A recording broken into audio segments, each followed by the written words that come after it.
He said it with a smile that never touched me. I owe everything to my sons. My daughter, well, she never had the spark. Laughter rose around him, glasses chiming, cameras flashing, guests soaking in his performance. I stood there, invisible again. The overlooked child who built half his empire yet never earned a nameplate on the wall. The chandeliers cast a warm gold over the banquet hall, making him look dignified, admirable, untouchable. My brothers preened beside him, soaking in praise for achievements that weren't even theirs. And then I stood up. My heels echoed as I crossed the floor, slicing through applause. I held out a small box wrapped in black paper, tied with a red ribbon. "From your greatest disappointment," I said, and walked away. He screamed when he finally opened it. There was a time I adored him. When I was 8, I sat on the carpet in his office listening to him explain the stock market, his voice steady like truth. He'd give my brothers his shiny cufflinks to play with. Me? A calculator. "You're bright," he once said, "but business isn't for little girls." That was the first time I understood that affection, in his world, was something rationed. And some of us began with negative balance.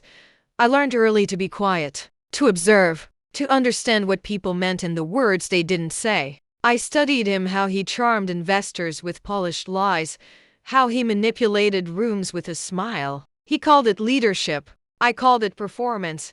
When I graduated top of my class, he skipped the ceremony, said a board meeting mattered more. But when my brothers launched a doomed startup, he wrote a check without blinking. An investment in promise, he said. The betrayal wasn't one moment. It was thousands of small cuts. When I joined his company, I truly believed I could prove myself. I worked harder, longer, smarter. He gave me the title Chief Operations Assistant, which sounded impressive until I realized I was little more than an overqualified secretary. One night, while finishing a client report in his office, I opened a folder intended for the board. My name was on a memo. Reassign her tasks. Detail-oriented but lacks leadership.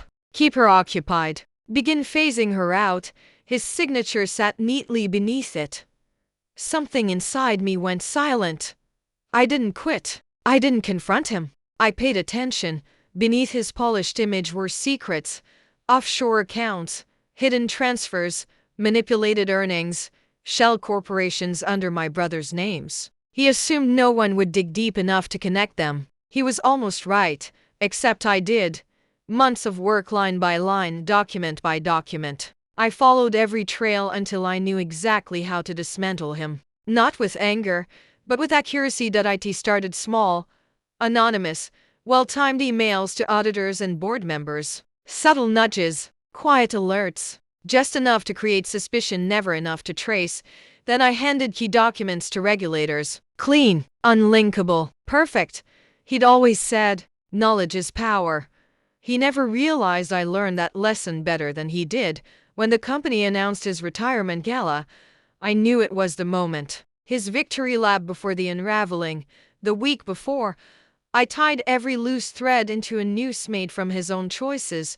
The box I handed him that night held a single flash drive. Inside, every falsified record, every hidden transfer, every shell company, and one note labeled, "From your greatest disappointment." By the time he opened it, I was in my car outside, watching through the ballroom's glass walls. I couldn't hear his reaction, but I saw his expression collapse. Saw confusion ripple through the room. Saw him stagger off stage. It didn't take long. Within 48 hours, the investigation became public. The empire he'd built on illusion collapsed under subpoenas and headlines. My brother's accounts were frozen. His spotless reputation shattered. They said he broke down, locked himself in his office until the authorities arrived. He called me 12 times. Left one voicemail. "You don't understand what you've done." But I understood perfectly.